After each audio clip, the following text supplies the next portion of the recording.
BJP 149 पर पहुंच गई है। 230 के आंकड़े 230 के टोटल सीटों में मध्य प्रदेश के 149 पर दिमनी से नरेंद्र सिंह तोमर आगे चल रहे हैं। गोविंद सिंह लाहार से मध्य प्रदेश में कांग्रेस के आगे चल रहे हैं, नेता प्रतिपक्ष हैं वो आगे चल रहे हैं। इधर पीछे चल रहे हैं दानिश अबरार, सवाई माधोपुर राजस्थान से सीएम गहलोत के सलाहकार हैं दानिश अबरार, वो पीछे चल रहे हैं। और सचिन पायलट टोंक से पीछे चल रहे हैं। बड़ी खबर ये, लेकिन सबसे बड़ी खबर इस वक्त अभी भी छत्तीसगढ़ बनी हुई 90 में 46, 90 में 47, 90 में 47 बीजेपी। देखिए वहां पे आदिवासी फैक्टर आप देखिए, वहां पे आदिवासियों का जो बोला गया था कि बीजेपी ने उसका अपमान किया, वो कुछ भी नहीं दिख रहा है। दूसरी बात, सूत्रों से ये खबर मिली है कि जो कांग्रेस है अपने विधायकों का फोन तक छीन लिया और 5 स्टार होटल में बंद कर रहे हैं। तो जो ये बसेस लगाए जा रहे हैं तेलंगाना में, ये कौन से सूत्र है पाठक जी? ये सूत्र वो तो नहीं है, ये वही सूत्र है जो कौशिक साहब को व्हाट्सएप कर रहे हैं। वो सूत्र तो नहीं है जो आसाम में शिफ्ट किया था। न्यूज जो है सूत्रों पे चलता है। को शिवसेना के विधायकों को आसाम जो शिफ्ट किया था वो वाले सूत्र तो नहीं दिखा रहे।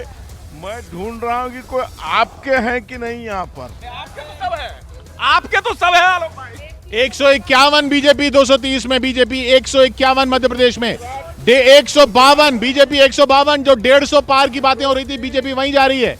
इन रुझानों से एक चीज तो पक्का है, 2024 में बीजेपी 400 पार जाने वाली है, ये पक्की बात है जी। मनोज जी बुला रहे हैं हमें। जी मनोज जी। जी किशोर जी, ये साफ साफ दिखाता है कि किस तरह से मध्य प्रदेश के अंदर 5वीं बार भारतीय जनता पार्टी की सरकार बनने जा रही है। तो ये साफ साफ दिखाता है कि किस तरह से जनता जनार्दन के हितों के लिए भारतीय जनता पार्टी समर्पित रहती है। चाहे वो लाडली बहन योजना हो, चाहे युवाओं के लिए काम किया गया हो, चाहे बुजुर्गों के लिए काम किया गया हो, चाहे किसानों के लिए 12,000 पीएम सम्मान निधि देने का हमने काम किया। इसी तरह गुजरात में भी आपने देखा किस तरह से लगातार हम सरकारें बना रहे हैं। और इनके शासन का कुशासन में देखिए, राजस्थान में किस तरह से ये लोग बोल रहे थे कि नहीं ओपीएस का बहुत अच्छा मुद्दा है, ओपीएस बहुत अच्छे से काम करेगा। छत्तीसगढ़ में तो भूपेश बघेल का इतना महिमा मंडन किया जा रहा था कि भूपेश बघेल से बढ़िया तो कुछ कोई कर ही नहीं सकता।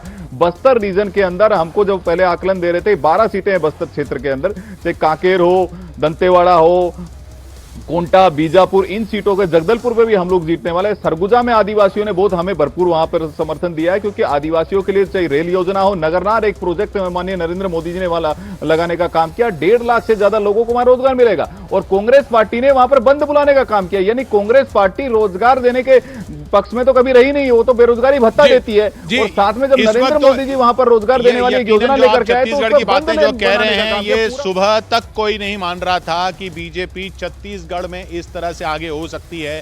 बीजेपी वाले जरूर कह रहे थे, लेकिन इस तरह से छत्तीसगढ़ में बीजेपी का आगे होना बहुत बड़ी खबर। एक बार छत्तीसगढ़ के आंकड़ों को एक बार अगर हम विस्तार से देखें, 90 के 90 सीटों के रुझान आ चुके हैं, रुझान हैं लेकिन अभी नतीजे नहीं हैं। लेकिन 90 सीटों के जो रुझान आए उनमें 47 पर बीजेपी, 46 का आंकड़ा है बहुमत का, 47 पर बीजेपी, 41 पर कांग्रेस, अन्य पर 2। नक्सल प्रभावित इलाके 35 हैं, उनमें 33 के जो रुझान आए उनमें बीजेपी 17 पर आगे है। नक्सल प्रभावित इलाकों में 12 प्लस हो रहा है, कांग्रेस 15 पर आगे है। आदिवासी फैक्टर वाले 32 जो इलाके हैं 33 में, उनमें 18 पर बीजेपी आगे है, वो 15 प्लस हो रहा है। बीजेपी आदिवासी इलाकों में, नक्सल इलाकों में कांग्रेस से बहुत बड़ा गेन ले रही है। जिलों की अगर बात करें तो सरगुजा में 1 सीट छीन रही है बीजेपी कांग्रेस से। उधर सूरजपुर में 2 सीटें छीन रही है कांग्रेस से।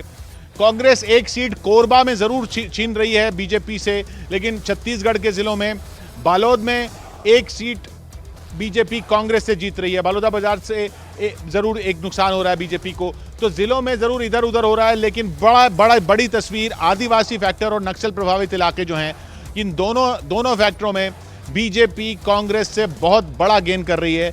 और 48 हो गया, 48 बीजेपी 48, कांग्रेस 40। बढ़ता जा रहा है गैप बीजेपी और कांग्रेस के बीच में छत्तीसगढ़ में। सबसे बड़ी खबर बीजेपी के लिए छत्तीसगढ़ से आई है। हालांकि मध्य प्रदेश भी बहुत बड़ी खबर है, क्योंकि मध्य प्रदेश में 150 के आंकड़े पर है बीजेपी। जो कांटे का मुकाबला बताया जा रहा था वो बिल्कुल कांटे का नहीं है मध्य प्रदेश में। राजस्थान में जरूर बढ़त बताई जा रही थी बीजेपी को, वो बढ़त है और उससे ज्यादा है जितनी बताई जा रही थी। इस वक्त 109। कांग्रेस के लिए सिर्फ और सिर्फ अच्छी खबर तेलंगाना से है, जहां उसने बीआरएस की सत्ता को पलट दिया है।